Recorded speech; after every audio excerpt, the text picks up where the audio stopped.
Hello friends, welcome back to the channel. I hope you are having a great day.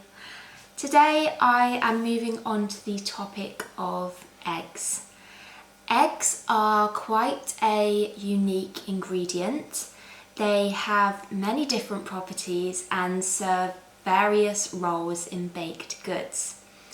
In this video, I am going to talk about what they do specifically in relation to cakes and whether or not they can be substituted. If you start looking at recipes for cake, you will probably notice that most of them contain eggs. Eggs are one of the basic ingredients in cakes as well as many other baked goods, because they act in ways that very few other ingredients do. I will now talk through some of the specific functions they have in cakes. The first one is that they bind ingredients together. So this ensures that the cake holds together rather than falling apart, quite obviously. Eggs contain proteins, and when a product is baked, these proteins form a large network which almost acts like a glue, binding the other ingredients together. The second function is emulsifying. Eggs are natural emulsifiers. That is, they prevent fat and water from separating. This is important during the mixing process as they help hold together ingredients containing fat and ingredients containing water, resulting in a smooth, homogeneous batter. Egg yolks contain lecithin, a fat-soluble compound which greatly aids in this. When a mixture is properly emulsified, this gives a more even texture and finer crumb in the baked cake. The third function is leavening. When we beat eggs, either whole eggs or just the egg whites alone, we incorporate air into the batter. This air expands as it is heated during baking, leavening the cake. Eggs also contain water, which evaporates into steam during the baking process, and this further aids the rise. The fourth function is related to structure and stability. As I have already mentioned, eggs contain proteins. So we have albumin in egg whites and lipoproteins in egg yolks.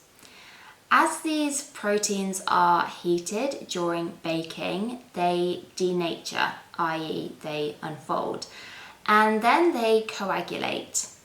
This coagulated protein network helps trap the air bubbles incorporated during mixing, resulting in a stable structure that supports the cake's rise and holds it together. If you have ever cooked an egg, you will have seen that it changes from a liquid/gel-like consistency to a solid. And the same thing kind of happens when they are baked. And so eggs also contribute to the firmness of the cake crumb. The fifth function is tenderizing. Egg yolks contain fats and emulsifiers such as lecithin. This fat helps coat the proteins contained within flour, which reduces the amount of gluten developed during mixing.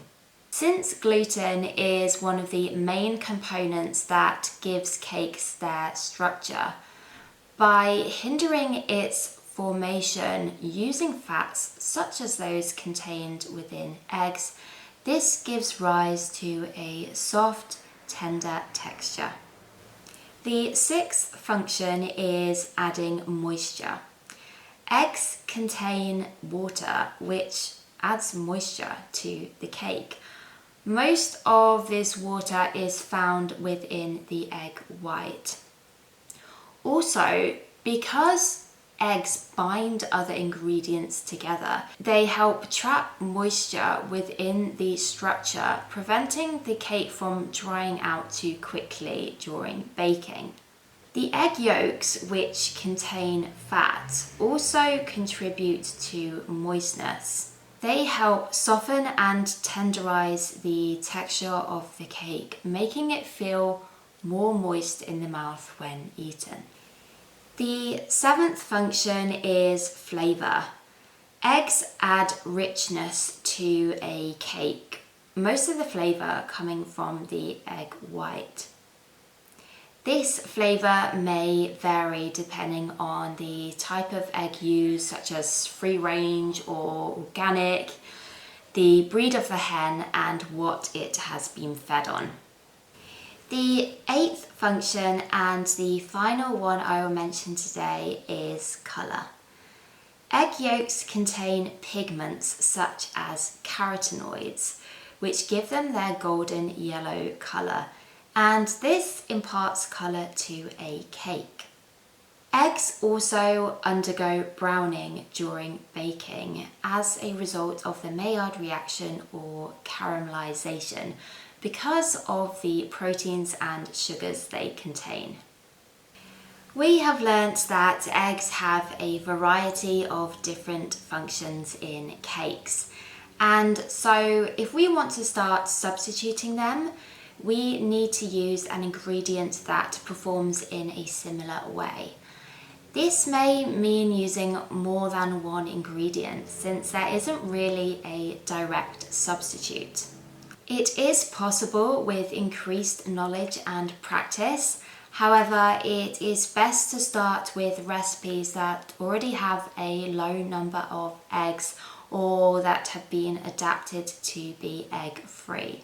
The more familiar we become with various ingredients, how they function and interact with other ingredients in different recipes, the more we can experiment and achieve the results we desire. We have now reached the end of this video. If you have any questions on this particular topic, please do pop them in the comments below and I will happily answer them for you if I can.